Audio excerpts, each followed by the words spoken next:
It's that time of the year again. I previously did a best earbuds of 2020 on our other channel and it was pretty well received, along with the premium earbuds comparison that I did earlier this year. So yeah, here are my top picks for earbuds launched in 2021.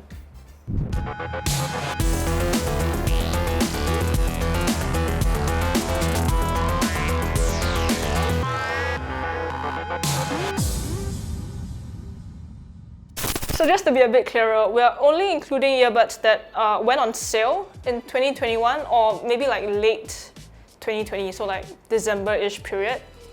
So if your favorite earbuds aren't in here, it's most likely because they weren't actually going on sale in 2021, or maybe I just didn't try them. So if you want me to try out those earbuds, let me know in the comment section below.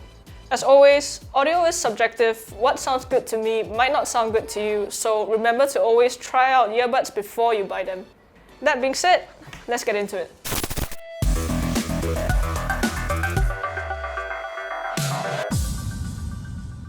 We'll be starting off with ANC, and here are my top 3 earbuds. The Sennheiser CX Plus True Wireless, the Edifier NeoBuds Pro, and the Sony WF-1000X Mark IV.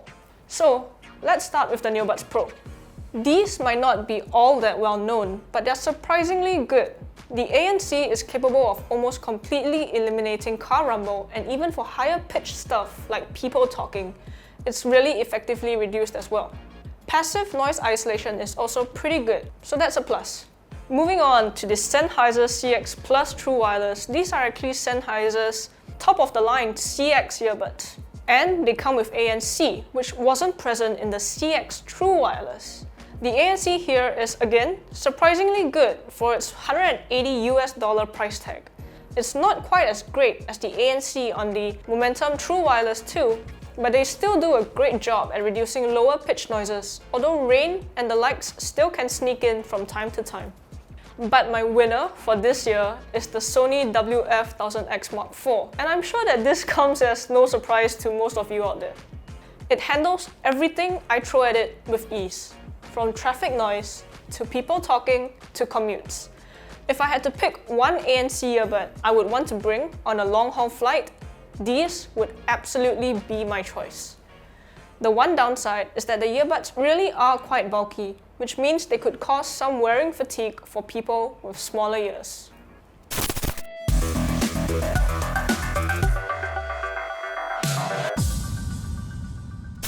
So last year, I actually did a segment on sports earbuds, but this year, I actually didn't try all that many sports earbuds at all, so I'm replacing the sports segment with design, and here are my 3 picks. The Nothing Near One, the Master and Dynamic MW08, and the Bang & Olufsen Beoplay EQ. The Nothing Near One is included here because, well, I love the design. I think transparent gadgets are pretty cool, and I think the Year One is definitely an eye-catching design, especially with the transparent case. It's not particularly premium in the hand since it's all plastic, so yeah, it's not gonna be our winner, but I thought that it was a pretty interesting design. Moving on, the Master and Dynamic MW08 is both eye-catching and feels really premium in the hand. The case, at least. You get quite a few options here, but the one I had with me previously was the matte black case and black ceramic option for the earbuds, which I thought looked really sleek.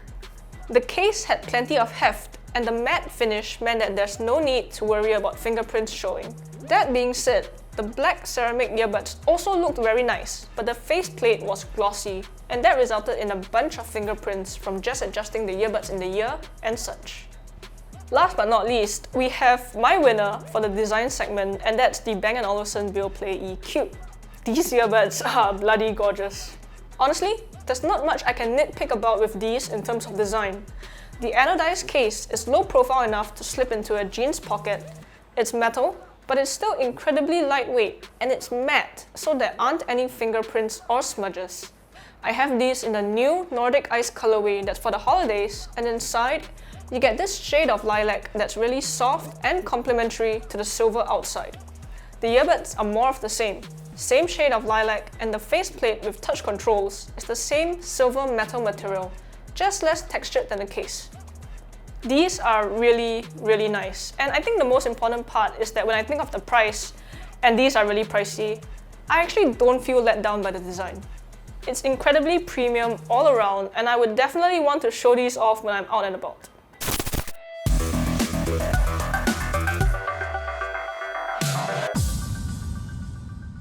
Sound quality is of course one of the biggest considerations when you're buying earbuds. And here, I have 3 options again, although I do have an honorary nominee for this segment, which is the Noble Falcon Pro. Now, these really surprised me. My personal custom IEMs are from Noble, and they're definitely more known for custom in-ear monitors than true wireless earbuds. But when I tried these, I thought, wow, Noble actually managed to come up with something wireless that sounds incredibly good, despite the relative lack of experience in this area. Personally, these earbuds would have been a top 3 contender for me, except that the Falcon Pro seems to have been discontinued. They're showing as sold out on the Noble website for quite a while, and it seems like Noble might be transitioning to the Focus Pro instead. But I still really wanted to give a shout out to the Falcon Pro because they are that good.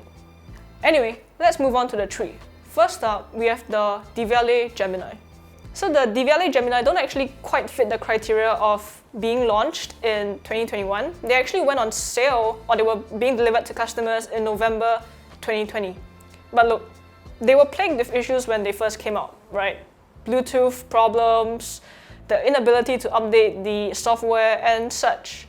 So what Devialet did was they basically pulled the product off shelves, their online store, and even physical retailers, I believe, and they worked on a fix for that. And then when they fixed everything, they put it back up on sale again in Jan 2021.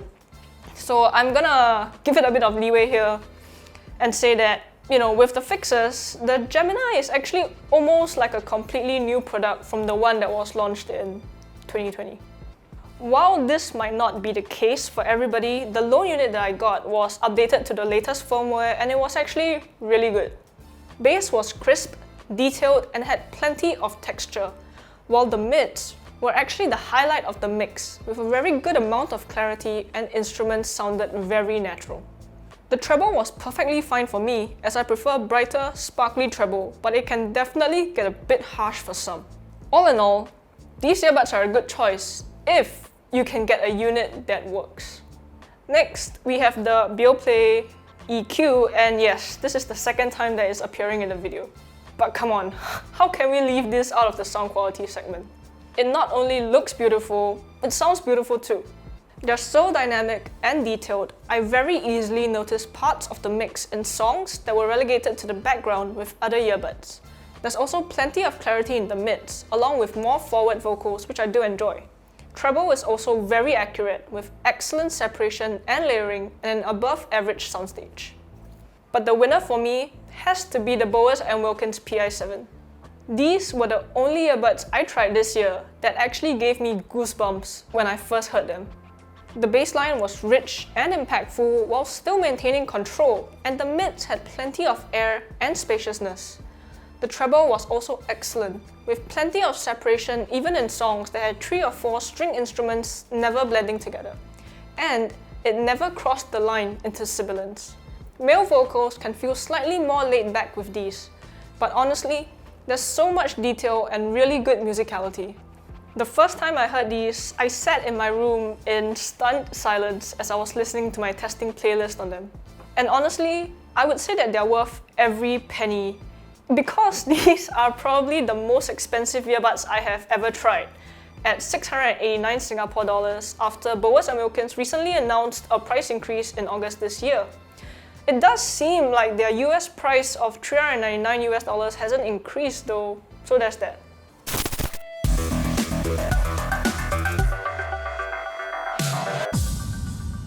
Lastly, we have the value segment. I actually limited this to around $100 last year, but this year is gonna be a bit difficult, so I didn't really limit it to $100, maybe slightly more like 150 and under. Anyway, we start off with something that's really affordable, and that's the Baseus WM01 Plus. These cost like 20-ish US, and that's a price point where things really start to get a bit dubious, but these are surprisingly decent. Sure, you can't expect the same sound quality as something that's $100, but these aren't too bad for the price. The bass is pretty emphasized though, with a dip in the mids. There was also a bit of static when listening to classical music, although most people who get these really won't be looking to pick apart the sound quality. Additionally, there's even an LCD display that toggles between showing the battery life for the case and individual earbuds. Pretty nice.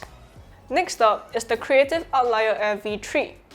Now, these are pretty interesting because they come with Creative Super X5 technology, which is basically audio spatialization tech that allows you to kind of listen to music as if you were in a concert hall or listening to your favorite band live. It's not 100% accurate as there's still a bit of echo and such, but for 89 Singapore dollars or around 70 US, it's really not too bad.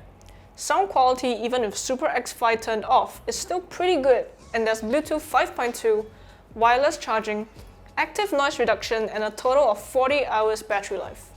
But my winner for the value segment has to be the Edifier NeoBuds Pro. The ANC on these is excellent, as mentioned earlier, and at around 130 US dollars, it's very much worth the money based on ANC alone. Sound quality is also very good, with support for LDAC and LHDC codecs, meaning you can stream songs in high quality. You get punchy, warm bass thanks to the dynamic driver, but you get good clarity in the mids and treble thanks to the Knowles balanced armature driver. Overall, it's a warmer, lusher sound that benefits bass-heavy songs. But I would say that these are one of the best budget earbuds that you can get, all things considered. Anyway, that about wraps it up for our best earbuds of 2021. If you guys have any comments or questions, leave them down below. Don't forget to subscribe to us and like this video. Till next one, see you guys!